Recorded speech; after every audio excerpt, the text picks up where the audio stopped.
für das Krippenspiel. Am nächsten Sonntag ist noch eine Feier für die Kinder, für die Großen und Kleinen. Nämlich um 17 Uhr wird hier in der Pfarrkirche die Martinsfeier beginnen. Wir feiern Martin schon ein bisschen früher, eigentlich ist er ja am 11.11. Aber wir feiern hier zusammen mit der evangelischen Gemeinde, der Mariengemeinde, um 17 Uhr.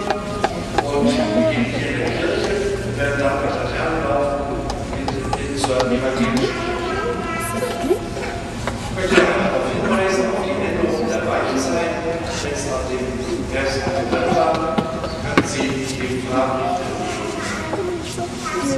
dann verstarb der vergangene Woche beziehungsweise davor Herr Roland Frau Erdmann.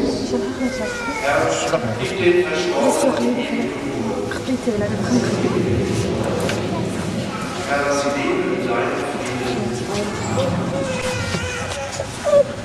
Dann darf ich auch einladen zum Kirchencafé in der Stunde am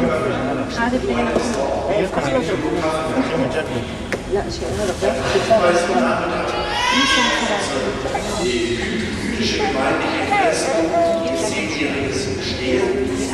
Anlass des 10-jährigen Bestehens dort eingeladen. Es wird dort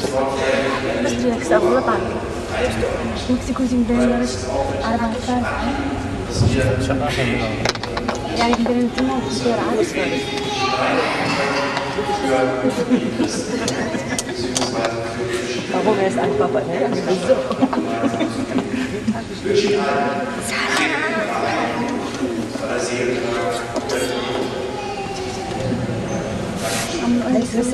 Susi, Emily. I gave you Susi.